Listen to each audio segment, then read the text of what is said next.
Bismillahirrahmanirrahim. Falënderimet tona takojnë Allahut mëndueshëm. Salavatet bekime për herë Muhamedit alayhis salam. Po vazhdojmë edhe me tutje të flasim për surës Tahrim. Po përpiqemi të nxjerrim edhe një mësim nga ajeti i parë i surës Tahrim, i cili fillon në këtë mënyrë hapëruese: Ya ayyuhan nabiyyu lima tuharrimu ma ahalla Allahu lak. Në një pjesë të mësimeve i kemi përmendur gjëra gjatë në vende të tjera. Për ta rumbullaksuar këtë mësim, tek shërtimi i Zotit ndaj pejgamberit alayhis salam marrin një mësim shoqëror dhe familjar, i cili fatkeqësisht mungon shumë në shtëpiat tona. Ajo është që nga kritika dhe shërtimi bëron vitaliteti i shoqërisë. Pra, sikur se Allahu i mëndueshëm, këtu pejgamberit alayhis salam vëllazër ja jep standardin nëpërmjet të cilit arrin të gjykoj njerëzit drejt dhe sakt. Tek ne fatkeqësisht standardet, vlerat janë përmbysur. Tek ne, kur e qërton, kur e kritikon dikon, me automatizëm, automatikisht aty ndodh një lloj kështu plasaritje, një lloj largimi, një lloj injorimi, një lloj mërie, një lloj urrëtie, një lloj xhelozie.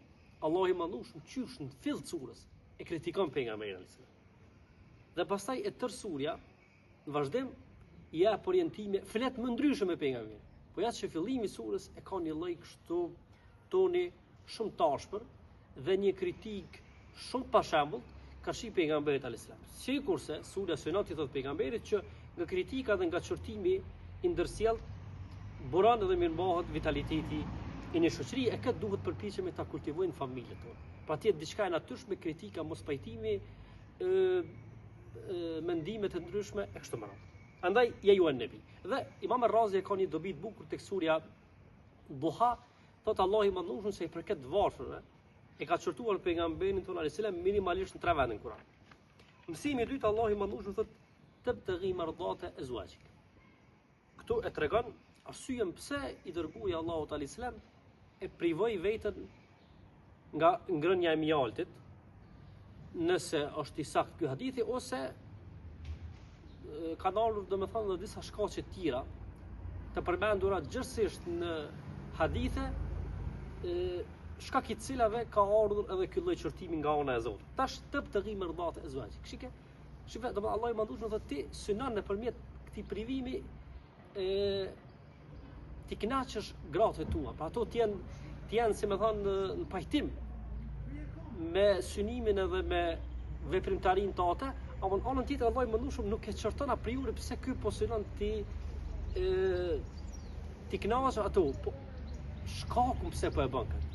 Pra shkakun pse po e bën këtë, Allahu i mëndueshëm po e çorton. E që nuk do duhet ishte asnjëherë arsyeja e këtij veprimi, domethënë në përfundim të kënaqen ato. Po sa kaq, njeriu duhet përpiqet në vazhdimsi ta lumturoj gruan e tij, bashortën e tij, mirë po jo mbi tërsinë e fesë.